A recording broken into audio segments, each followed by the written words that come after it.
Hey, good morning, good afternoon, good evening, whatever time, wherever you're watching this. Another session of serendipity, stories of serendipity and synchronicity. And I am so excited about my guest today, who I met on LinkedIn. And her life has so much serendipity and synchronicity. So when I got the honor to have LinkedIn Live, I was thinking of what I wanted to have shows on. And of course, I have one on being a first time leader because that's kind of my niche. And but I love talking about the awe and wonder of life and the unexplained happen chances. And so I call them serendipity and synchronicity. Sometimes I call it God. And so happy to have my guest here today, JOY Soto, who is who you know how you can pay to swim with dolphins when you go on vacation? She swam with dolphins every day for her job at Seaworld in San Diego. We met virtually through connections of other connections on LinkedIn. I'm going to call her on before I go too much further into the story as I see it. Okay, so Joy, welcome. I was just going to get into how we have been commenting on each other's stuff on LinkedIn, and then I was having a group coaching, and I said, and you contacted me, and I said, hey, I have a free spot for you. Let me turn off my Bluetooth so I don't hear people chiming in. And I said, hey, I have a spot for you. And you came on that night or that week, and I did some coaching with you about writing the book and doing the next thing on the book that you needed to get done, which was amazing. And so here we are. The book is finished, and we can take this story wherever you want. Tell us who you are, how you got here, anything you want to talk about. And then I did read the book. I stayed up late last night and could not put it down. And when you're done, I will ask you some questions. I put it on my phone, and now I'm trying to find it on the computer, which will be much easier for me, but haven't found it on the computer, but I do have it on my phone. Okay. So, all to you, microphone to you, Joy. Tell us who you are and how we got here. And and one more thing, look at this. Joy. Oh, that's perfect. I have a friend who has a sister named Joan, but they call her Joy. And so she got me this cup one time, and I was looking through my cabinet for a cup today, and I went, oh my God, how serendipitous is that? It really is. Okay, Joy, take it away. Well, my name is JOY Soto, and I used to work at Seaworld as a dolphin trainer, and I'm a cancer survivor, and I'm a TEDx speaker. I actually started a program at Seaworld that brings kids who have cancer from Rady Children's Hospital and Children's Hospital Los Angeles to the park, where we are able to get them in the water to meet a dolphin. And so I've just wanted to write about my story for a long time, and so I finally did. Now, I say finally, but I actually wrote this about 10 years ago, and I've been working on it ever since. And it's finally come to fruition for it to be done now. And I'm excited that it's being released on April 6th, so I get to actually share it with the world.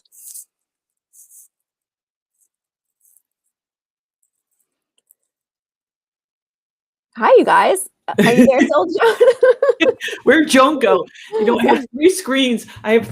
And sometimes I can't find the darn cursor. Yeah. Oh my gosh, that is so great. And I love how you just are so humble about how great you are. And we already have some people chiming in. So let's see. We got Bernard saying congrats. You know, I saw several people on LinkedIn saying, so of course we have Kenny saying savor the flavor. And of the awesomeness in you. And now Kenny and Bernard, and there's usually one other guy, Bill, who will eventually come on. They kind of talk with each other. Okay. They don't really even need us. They talk to each other.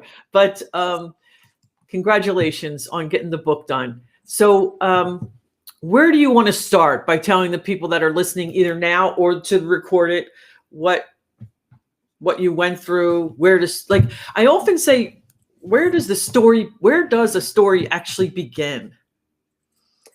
The story actually begins, I would say, when I made the decision to leave my job as a dolphin trainer and to go up to Ventura, where I was going to film school. So that was a big decision for me to make. I thought, well, this is what I really want to do, is become a filmmaker.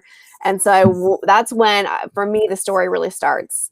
And so I went up to Ventura and started going to film school. And shortly after, I found out that I had cancer. And so that's when everything started to change. And I had a choice, because at one point I'm told that I can't go to film school anymore. And I decided that since I couldn't go to film school, I decided to make a documentary on myself.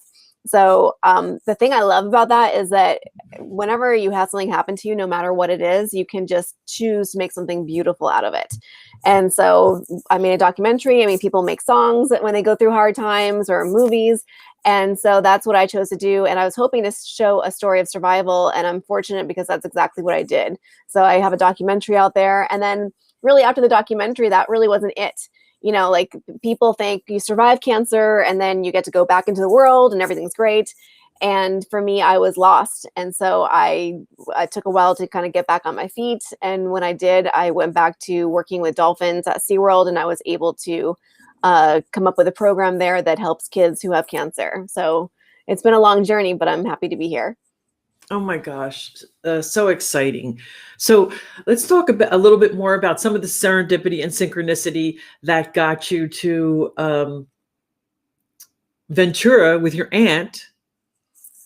You had made a film of people, like photos of your family, and and some of your family started watching it, like your uncles and some people. One uncle was, really taken back. He had seen pictures in your video that he had never actually seen before. Yeah. And so then people started saying, hey, this is really good. So right. Yeah, so I made this because I was passionate about it, right? So I'm making movies with anything I have, and so I had all these photos and videos of my family. So I put it all together into a video, and I went up to see my aunt in Ventura, and I showed it to her, and my uncle and her best friend Genya. And I remember afterwards they all just were quiet, and I was like, oh my gosh, what did I do?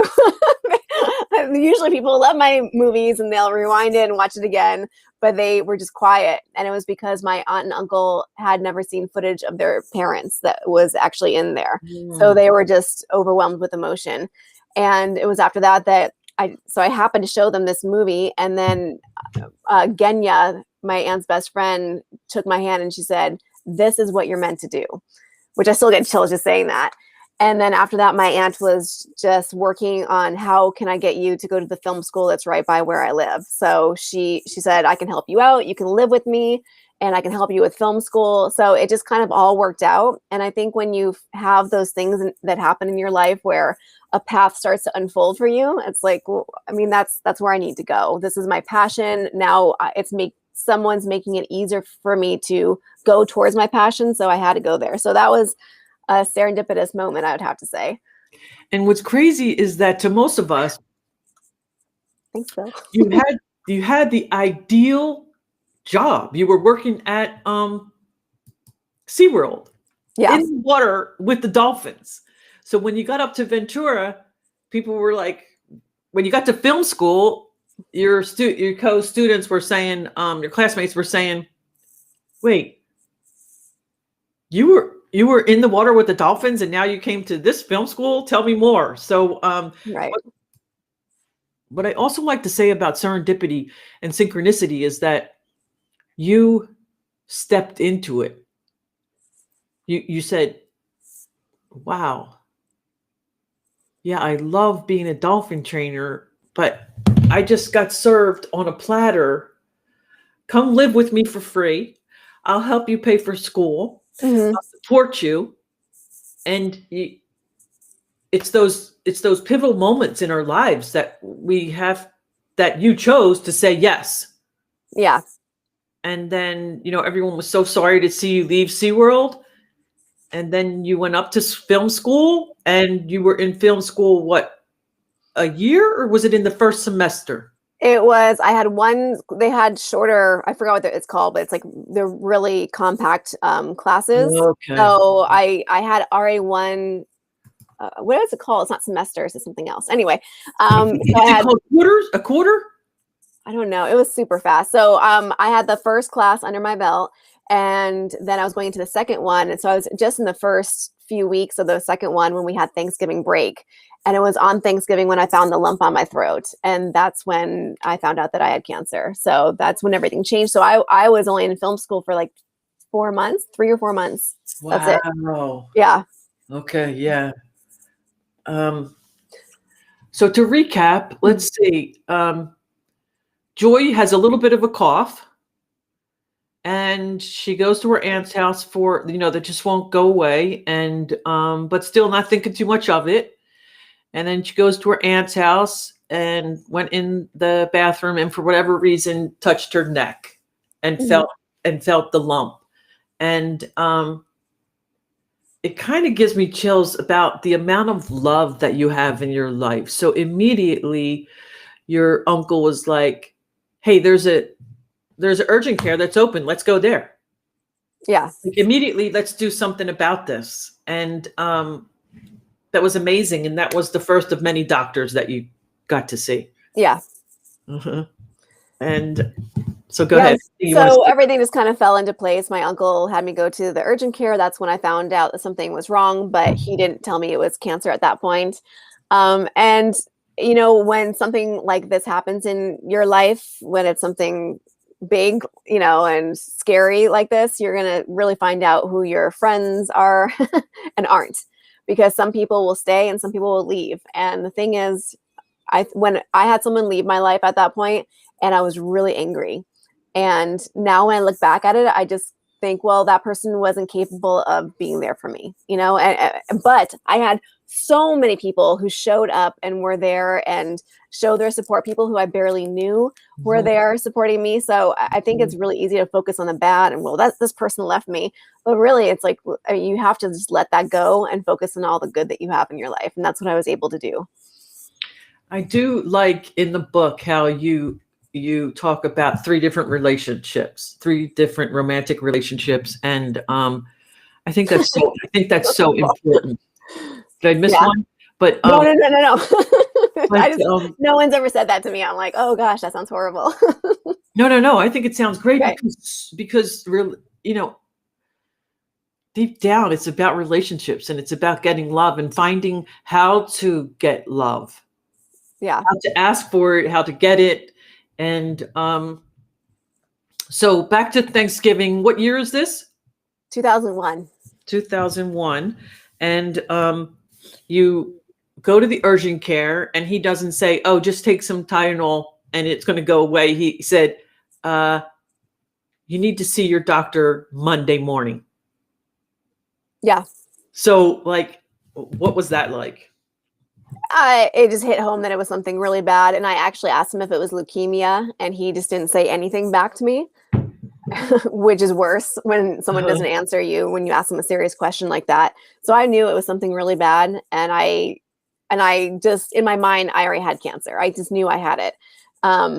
So anyway, it was a really rough time. But yeah, I don't know. Well, I know this is about you, but I'm going to talk about me for just a second. Yeah. I also had cancer. I'm also a cancer survivor, and I had cancer in my eye, and I went to see my regular eye doctor, and he looked like he had seen a ghost. And then he said, I'm going to let you see, I need you to see somebody else. Can you come in? This was like a Tuesday at 4:00 in the afternoon.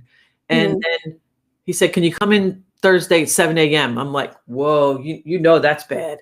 Yeah. And I remember calling my daughter on the way home, like, I think this is not good.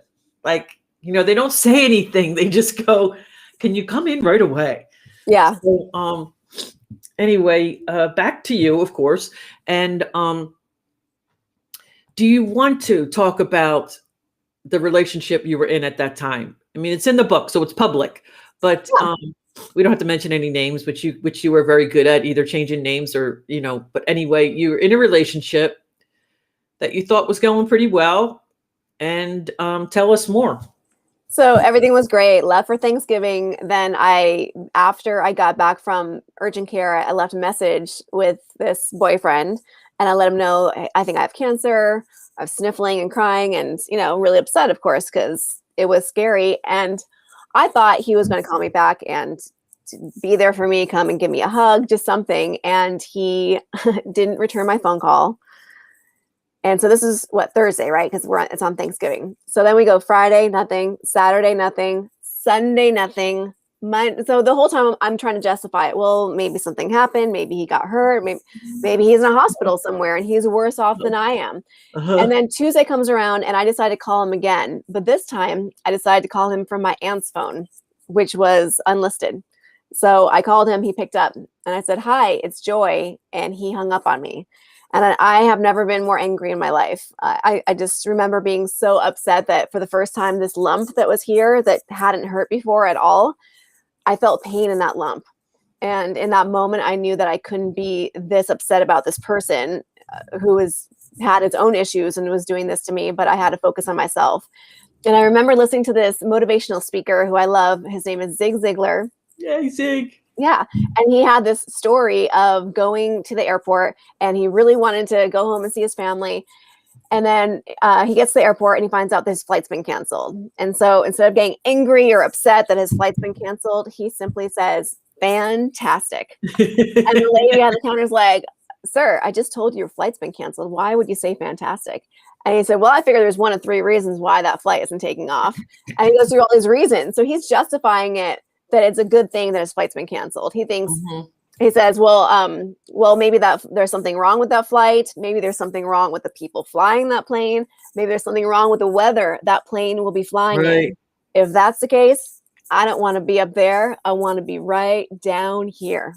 Fantastic. And that I love that story before I got sick. I loved it so much that I would tell my coworkers about it. And whenever something would go wrong at work, we'd say, "Fantastic." And but it changes the way you think of things. And so in that moment when I was so angry because my boyfriend hung up on me because I had cancer, I thought of Zig, and I thought, if he can do that when he's in the airport and he's, he can change things around and look at the good, then I can do that with cancer.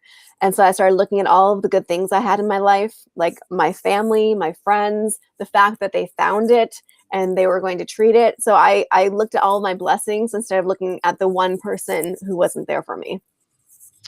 And then why I think this is important to talk about is because when you have cancer, people just don't know what to do or what to say. And like you said, that the people that show up for you are not the people you think are going to show up for you. And I remember years before I got cancer, I had read a book called The 5 People You'll Meet in Heaven. It's by the same guy who wrote Tuesdays with Maury. Oh, okay. And, it's a real short, quick read, and I loved it. And he said, it's not going to be the people that you think it is. It's going to be these random people that you help them with change their flat tire or something. You don't even remember their name and so these people came out of nowhere to help you. So the reason I like talking about it is because we do get abandoned when we have cancer. People don't know what to do or what to say. And is there anything more you want to say about that? Yeah, I think that people just kind of fill in. Life just, it's the serendipity of life, right? So I had this person his name's Kevin, and he was just this really nice guy. I met him at film school. I barely knew him. I went to one movie with him because we're at film school, right? So we go to see movies. And that was it. And he found out I had cancer. And I guess he had just recently gone through cancer with his grandmother who passed away.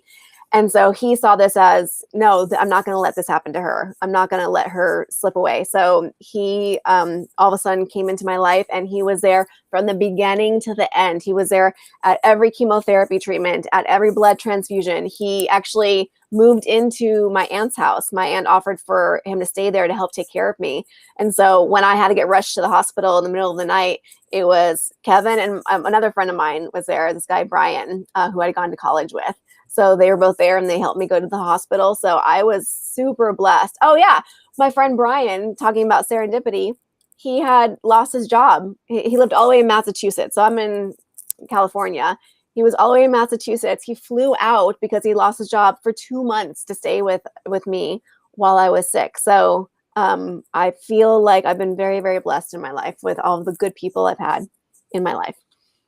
And these two men, they did it with like out expectation of anything in return. They were just these angels that appeared. And so at some point in the book, there are three guys who shave their heads. So are these two guys two of the three? No, that one was Ellis, which I should have put in the book, but I didn't. Okay. So he's in the picture. There was actually more guys that shaved their heads, but we only got the picture with the three of them. So I only knew Ellis, and then there are a bunch of other guys that he organized, and I shaved their head. It's in my documentary. So I got to shave their heads, and they just wanted to show their support because they felt bad that I had to go through something like that. So I thought that was really cool. Amazing for not like really knowing you that well. Amazing. So it just goes to show how much good there is in the world. I mean, I think that we see on the news, we're bombarded with all of this bad stuff all of the time, but there is so much good in people that are out there. So I'm happy that I got to experience some of that good. Kenny says that's true friendship. Savor the flavor. Yes. What is the savor the flavor, Kenny? Kenny, let's hear it. Let's hear what Kenny. He says it all the time, and I don't know myself. So Kenny, what does savor the flavor mean? Let's see if he types anything in, or you can come on screen. Okay.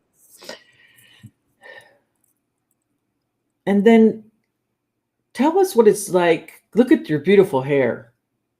I'm happy to have hair. Is that what your hair was like before you lost it? Yeah, it was pretty much the same. It just I have a little. This is opposite for me right here. Anyway, this came in. Oh, I can see it. I can see it that time. That came in a little bit lighter in color, and that was pretty much it. But yeah, that's it. I've heard that some people it comes in thicker and curlier. That's what I've heard. Not for me. I had to go through chemo, so I didn't lose my hair. But do you want to talk? I felt it so touching that when the time came that you asked your brother to shave your head, and that it's documented, that you filmed it, and there's pictures of it, and just the whole brother-sister interaction where he was like, "You want me to do this or not?" Because you were saying, I forget. Tell us about you're in the bathroom. There's pictures of you in the bathroom, and I was just so touched that you asked him. Yeah, you did it, and what an emotional time for everyone involved. Okay, thank you, Kenny, for that definition. I don't know if that means so savor the flavor means scrumptiously, deliciously, edibly, tasty, goodness, whatever makes you happy. Okay. Now we know. Thank you. Now we know. Tell us your brother's name before you start, please. Okay, my brother's name is Sean, and I wanted him because at first the way I imagined having my hair shaved was with all girls, because I thought I don't want any of the guys in my life to see me like that. And so what happened was the complete opposite. I asked my brother to shave my head because after shaving all of my friends at film school, after shaving their heads, I realized that you can mess up. Because there was one point where I was shaving someone's head and it made a really weird sound. And so I was afraid that I had hurt him and there'd be blood everywhere, but there wasn't. So thank God. And so anyway, I asked my brother because I thought he'd be better at it, but also because he's my brother and I love him. So I asked him to be there, and then Ellis, who had been there from the beginning also, he was the one filming. So I started getting my head shaved, and I don't know, maybe you have to read about it. It's in my TEDx too. The whole moment, if you want to see it, is in my TEDx. But so he started shaving my head, and it wasn't that bad, but then I started to see that I was bald and it was hard. So I said, okay, somebody has to make me laugh, because at this point I'm starting to tear up, and I didn't want to cry. I wanted to be strong, because in my mind, this is a documentary to give people hope, right? So I'm thinking at the very end, this is going to give people hope and it will help people. And I don't want this to seem as bad as it is, which is stupid, right? I mean, it is what it is. So I'm smiling through the tears, and then I asked my brother to make me laugh. And actually, I asked anyone to make me laugh. I could hear Ellis behind the camera just sigh. Because what do you say, right? Uh-huh. I understand that. What do you say? I don't even know what to say if I'm in that position now. And then my brother was shaving my head and he said, "Do you want me to leave your sideburns?" I'm like, "What? No, leave them." Oh no, I said leave. I said, "Get rid of them. I don't want my sideburns." So it just made me laugh. And I think those moments where you can have a loved one make you laugh during one of the hardest moments of your life are really some of the most beautiful moments of your life. So I mean, it's like you can look at the good or the bad. It's your choice. Mm-hmm. And so I just choose to look at the good moments, and that's what I'm left with. Perfect. And so then you weren't 100% happy with your oncologist, your original Yeah. oncologist, and made some decisions and stood up for yourself. And then your family again swooped in and hooked you up with someone in LA. So, for those that don't know, how far of a drive is it from Ventura to Los Angeles on Uh, pre-COVID days? I think it's about an hour and a half or so. Okay. It Okay. depends on the traffic. You know how LA traffic Exactly. is. It's pretty bad. Mhm. So you get to see your aunt. Make sure that you see a doctor in LA at the Children's Hospital at LA. Yeah.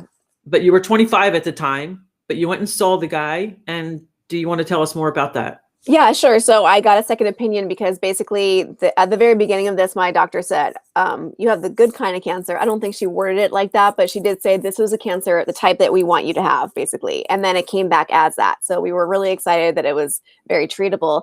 And then for some reason, my slides got sent to Stanford, which apparently is the mecca for lymphomas. That's what she told me. And so it came back as non-Hodgkin's lymphoma, which meant I had a much tougher fight. I'd already been treated. Went through 2 cycles of the wrong chemotherapy. And so we decided to get a second opinion with someone that my aunt happened to know, who was Dr. Siegel. I just knew him just a little bit. And so he saw me. He recommended a really intense chemotherapy regimen. Because what's interesting, I don't really talk about this in the book, but he told me later on that there's been progress in pediatric cancers and survival rates. There's been progress in older adults and survival rates, but in young adults, it's just stayed the same, basically. So he thinks that young adults have been undertreated. And so he wanted to hit me hard with a pediatric protocol. And so nobody in Ventura knew how to do that. And so my oncologist approached a lot of people or a lot of hospitals, and nobody knew how to do it or felt comfortable doing it, at least. And so Dr. Siegel ended up getting permission for me to be treated at Children's Hospital, Los Angeles. So I was down there, and it was just such a blessing because, I mean, it's nice, light and airy. There's lots of colors. I mean, every hospital should be like that. Because, I mean, as a youngster, I'd go into the hospital to see my grandparents or my great aunt or whatever, and it was a scary experience. But this wasn't. And I felt like I was home when I went there. And so I ended up being treated by Dr. Siegel, and he became my doctor, and he was wonderful.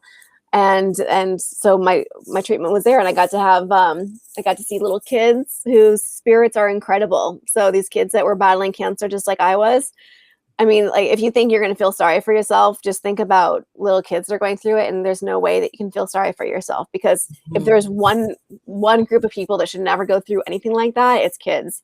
And so, it was interesting to be there, and I got to meet this little girl named Bailey.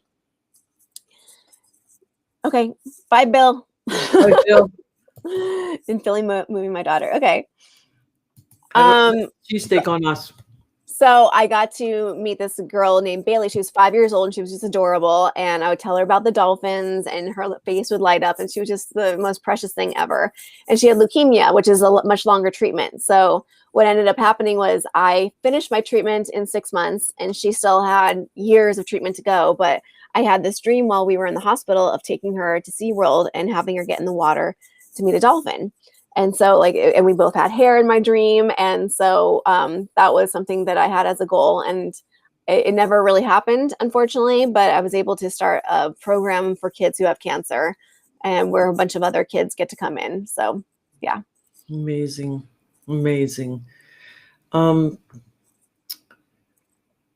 Yeah, I just felt like there was so much more before that. Oh, so what I can also relate to, and what a lot of people can relate to that have cancer, is that when you go into remission, I remember like I was really tearing up, which I don't ever do, when you talked about being in remission and meeting this new guy and moving to Hawaii and looking around and saying this isn't really how I saw my life to be, because at the same time I had cancer, I had a brother and a sister that had cancer, and I remember talking to Right. my sister like, what do we do? Like, how am I supposed to feel now?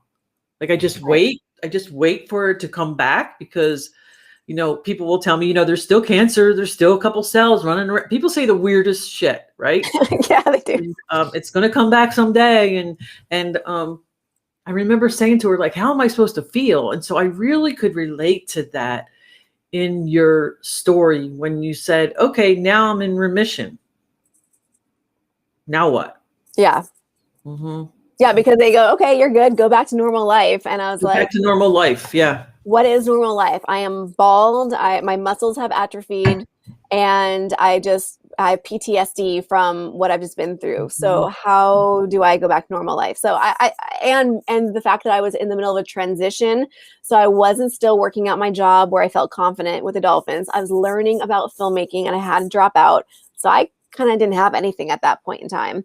So that was definitely really hard. So I was lost for about 5 years. I mean, where I didn't know what I was doing. I was trying to make my documentary, but I just was having trouble with it, and I was unhappy. I was super unhappy. And then finally I decided to make a decision to get out of my situation. And so I decided to go back to SeaWorld, and which involves a swim test, which is very difficult. And I ended up getting bronchitis. It was a mess, but I still took the test and I passed it, and I was able to go back and go back to SeaWorld. And I was there for 10 years after that. So I feel really blessed for being able to have these amazing things in my life. Because in the very beginning of your book, you talk about the swim test to even qualify for SeaWorld, and that you were worried about, you had to swim across, but then you had to swim back. And then at some point you had to dive down like 38 feet or something and touch the bottom. I think it's 26 feet. 26 feet, touch the bottom and come back up. And so that when you then are in Hawaii and you hire a coach, a swim coach, and you're like, okay, I'm going to give it another try. And I just thought it was so powerful. So my good friend Gina Gross Rocky is saying, amazing, strong women you are. Yeah, just amazing. Thank you. She works in the cancer center in a cancer center in Philadelphia, so she probably knows about what treatment you had and everything like that. Yeah. And here you are in the pool. You should get a book, Regina.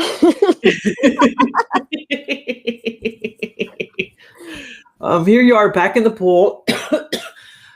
But I wanted to also go back. I could really relate to the off again, on again relationship. The off again, on again. I had one myself. My first relationship after I got divorced, I was with a guy for about 5 years. You were like 4.5 years. We were together. We were off. We were on. We were off. We were on. We were off. We were on. It was just like this never-ending turning. What do you call it when you go into a building and they have the door that goes like that? Revolving door. Oh my gosh, it was horrible. So I could also relate to that, and I think a lot of women can relate to that, and men too. Mm-hmm. To look around and to say, how did a nice girl like me get here? That kind of thing. Like, how did this happen? And that you were brave enough to take steps. And I think, and when I was in that moment, the chapter that you're talking about, I was really just having these moments where I'm like, why did I survive cancer? I am meant for so much more than this. Why am I here right now? And like just trying to find my purpose, because I feel like we all need a purpose in life. And it's funny because I just was talking to Tom Ziegler, Zig Ziglar's son, the other day, a couple of days ago. And he said something about, gosh, I wish I have it in my phone. Let me pull it up. It's probably going to take me long. I want to get it exactly right, but I think it's really important. He said, and he got it from somewhere else too, but he said the opposite of depression is purpose. And I thought that was really interesting. The opposite of depression is purpose, because when you feel like you have purpose, you are happy, right? That's a byproduct of it. And so I didn't feel like I had purpose, and I was super depressed at the time. So when I started taking my life back in my own hands, then I was able to feel happy and feel that purpose in my life. Mm-hmm. Hi, Shannon. Sorry. Shannon's another San Diego person, right? Yeah. Yeah. Yeah. Wow, I love that quote. And I love Zig Ziglar. So when we first got to talk, there was another connection we had, that I saw Ziglar speak at San Diego State, and you saw him speak at San Diego State, but at a different time. I think it might have been the same. You said it was on Valentine's Day, right?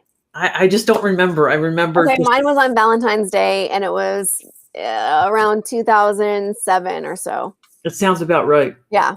It sounds about right. And I was just amazed. And I love how he talks about, and so much of your story is about what he talks about the water pump, about priming the pump, and that you just have to keep pumping. You think water is going to come out right away, but you have to sometimes put water in for the water to come out.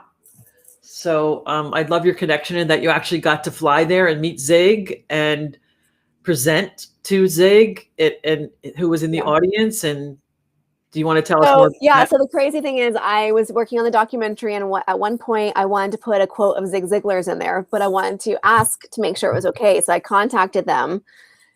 And then all of a sudden, if you've ever listened to Zig Ziglar, you've probably heard of Lori Majors and the redhead, his wife. And Lori Majors is was his secretary or assistant. And so I wrote to Zig Ziglar. Lori Majors responds like, "Oh my gosh, it's Lori Majors." I was so excited.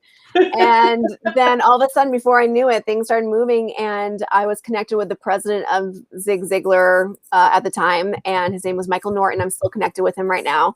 And he got me hooked up and basically flew me out from Hawaii, because I was in Hawaii in the depths of my depression, basically, like trying to figure out what I'm going to do with my life. And they're like, "Come and fly out and give a speech to Zig Ziglar."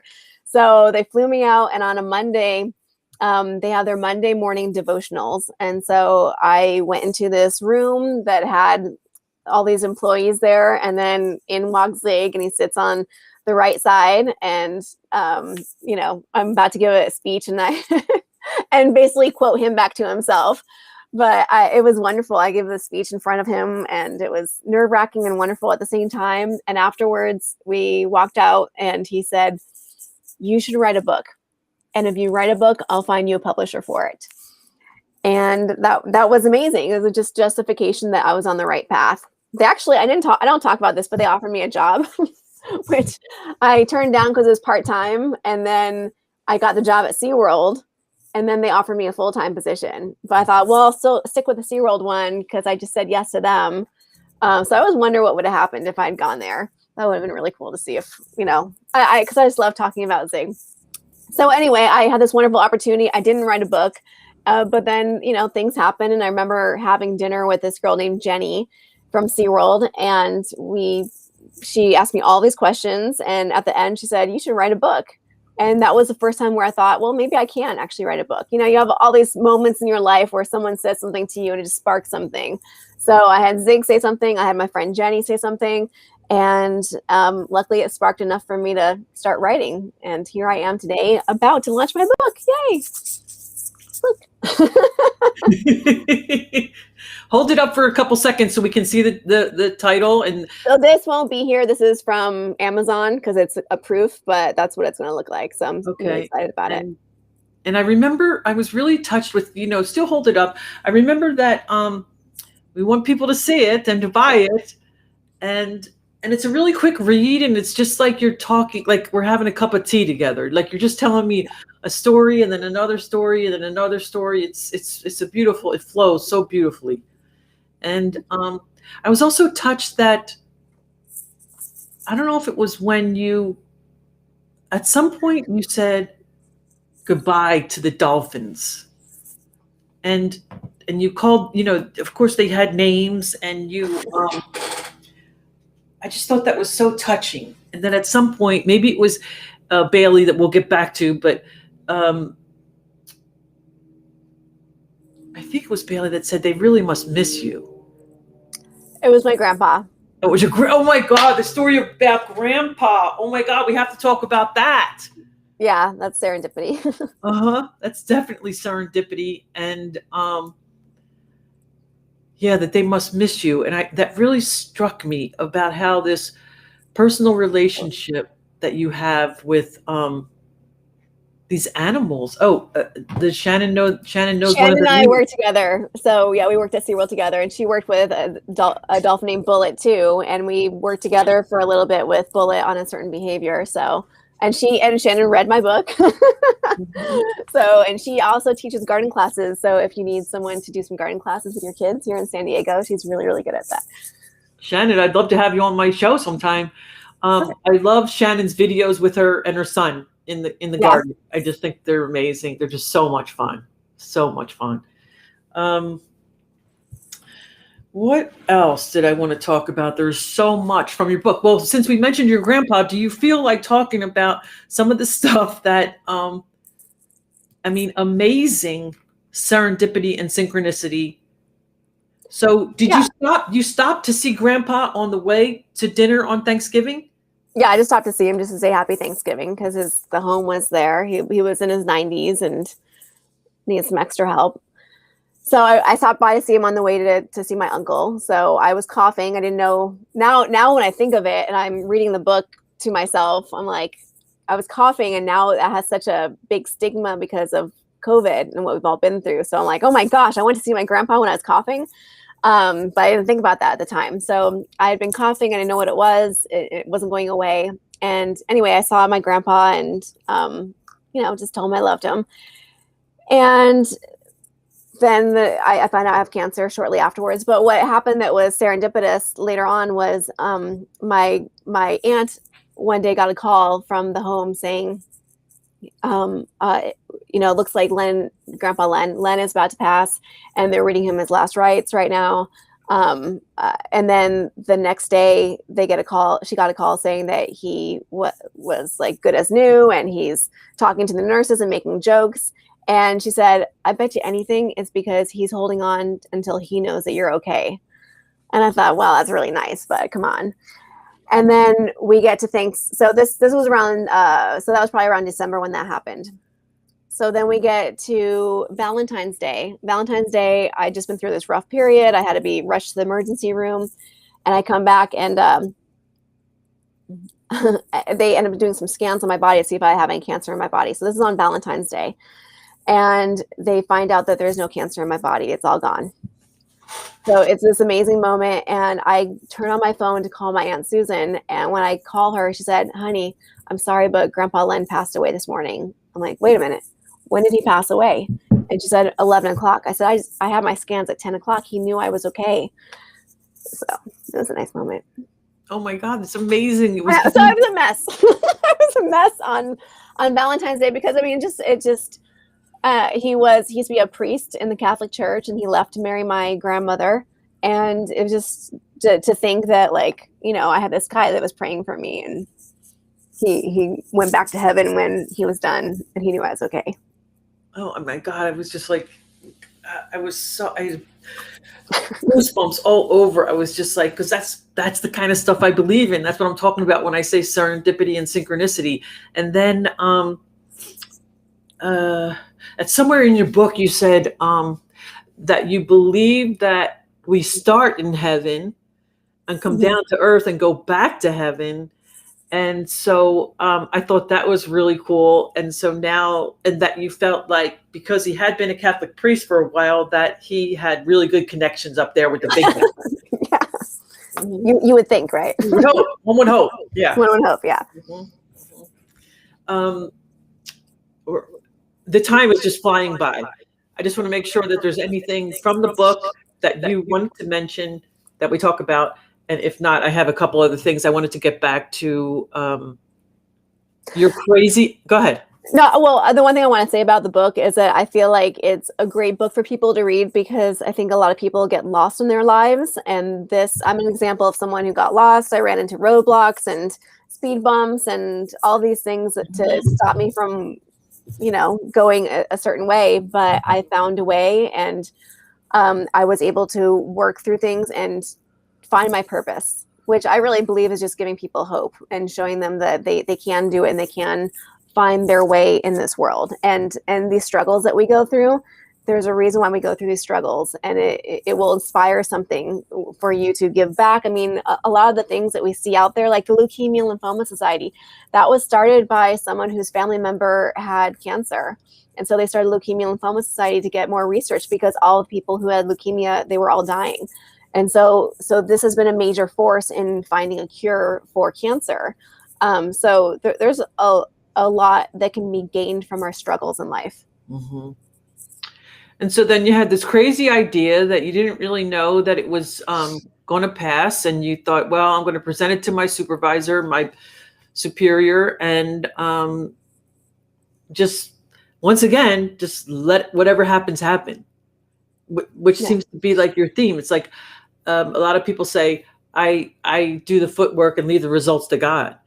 Yeah. So you have this idea that maybe you would have some children get in the water with the dolphins. So tell us more about that. Well, so I'm basically telling my whole book here, but not a lot of people are here. So Bailey passes away. And so that was a devastating moment for me. And just because it was Bailey and I had this dream and I really wanted us to be in the water together. And I told her about the dolphins, and it was devastating to me. And I remember going to Mexico with my husband. He was my boyfriend at the time, but going down there with him, and he was talking about his dreams and how he wanted to be a UFC fighter and all this stuff. And he said, "What are your dreams, Joy?" And I wanted to think of anything else to say. I actually sat there and tried to think of something else, but I couldn't. All I could think about was Bailey. And so I said, well, I always wanted to get Bailey in the water, but I can't have that happen anymore. She passed away. And he said, well, why can't you do something else? Why can't you make an event where kids from Children's Hospital come to the park and get in the water to meet a dolphin? And I'm like, oh, that sounds pretty good. That's amazing. And so and he even came up with the idea of it can be an annual event. And so I went home and I wrote it all out, a little proposal. I brought it to my boss, and I really thought he was going to say no because I'm giving away free things. And it was an instantaneous yes. He said, it's a no-brainer. Of course, we'll do this. And so before I knew it, we were organizing it and giving free tickets to the kids and free tickets to the parents and giving them the photos afterwards. And something that my oncologist said is that when kids are able to do things like this, whether it's going to a camp or getting in the water with a dolphin or something like this, their self-esteem has been beaten down by having cancer. And so this helps build their self-esteem. So this is a really helpful thing for them to be able to experience. So anyway, it happened. And then we've had annual events ever since then. That was back in 2008 was our first one. And then do you still, are you still involved in that event? Well, things, with COVID, nothing's happening right now, but yeah. That's right. I was really touched that, just like you said, when I'm in the water, I don't have cancer. I'm just a kid. So the one kid said, because you were debating on how you should bring it up. And so the one kid kind of whispers, did you know I have cancer? I just thought it was so, oh my God, so touching that he was like, yeah, I'm having a great time, but who I really am is I have cancer. Mm-hmm. And I thought that was so touching. But then that was what I loved the most about these interactions is I was able to then say, you know what? I had cancer too. And I was treated at Children's Hospital too. And now look at what I get to do. I get to be here with you in the water, and I get to introduce you to all these dolphins. Mm-hmm. And so just being able to give them hope because they see someone else. That's what I was looking for when I was sick. I was bald. I went to some of these meetings and I was just always looking for the person who had hair, who had survived. And I never saw them because what happens is you survive and you go back into normal life, because it's hard to be there and continue to see all this stuff afterwards. But I never saw that. And so I liked giving these people hope, showing them that I not only was treated just like they were in a children's hospital, like they are, and now here I am at my dream job. So it gives them hope. Mm-hmm. All right, we're kind of coming to the end. If you want to have any closing inspiration and quotes, anything you want to say, and then tell us how to get a hold of you, tell us where and how to buy the book, and things like that. Okay. Well, I would say that there's always a way. There's going to be obstacles in your life, but there's always a way to make things happen and to find your own way, even if it doesn't look like everyone else's way. So just never give up, keep going. And if you want to find me, I have a website. First of all, I'm on LinkedIn, so you can find me here. And I have a website, joyclausensoto.com. I can put it somewhere, but it's Joy, CLAUSEN, Soto, SOTO.com. And you can reach me there. So I have some information there. And the book, it's going to be on Amazon. It's called Joy, the Story of a Dolphin Trainer, Filmmaker, and Cancer Survivor. And that's coming out on April 6th. So I'd love for you guys to get it. That's it. Okay, CLAUSEN. Yeah. Okay, .com. Okay, awesome. Awesome. And Shannon, Elise, did you say Elise? Yeah, it's like late to the show. We're just finishing up. Hey, Shannon, do you want to come on and say hi? I will give you the link. I'll tell you what, I'm going to put the link in the chat, and whoever, either Shannon or Elise or Kenny, whoever is still there. What do you mean come on? Like they can actually come? Yeah, they can come on the screen. Oh, that's really cool.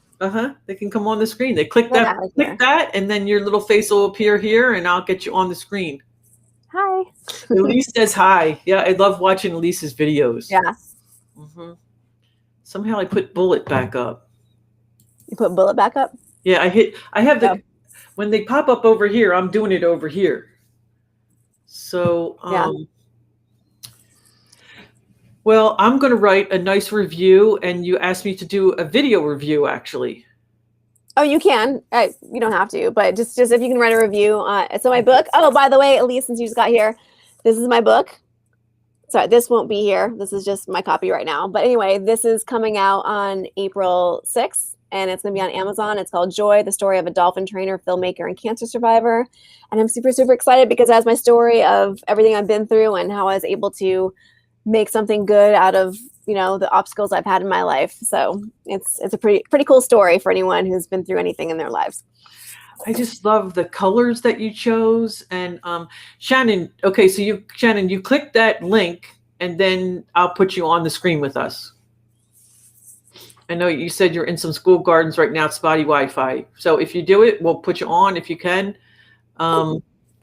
If not, that's okay too. And Elise, if you want to come on, just click that link. And, so much love is being thrown at you. And I love the colors. Back to the book. I love the colors of the blue. I find so, well, first of all, I just think water is so healing, is so purifying. And I love how happy you are. And then the little picture, and that's Bailey and you. That's Bailey. Oops. Yeah, I can't. It's all opposite.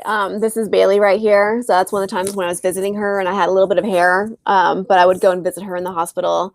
And then this is the one. The middle one was me when I was starting film school. Right. Actually, I had the lump. I don't talk about that there, but I had the lump there at the time. I didn't see it, so that I already had cancer in that photograph. And then here I am, beautiful and bald. So. I love that. Beautiful and bold. Okay.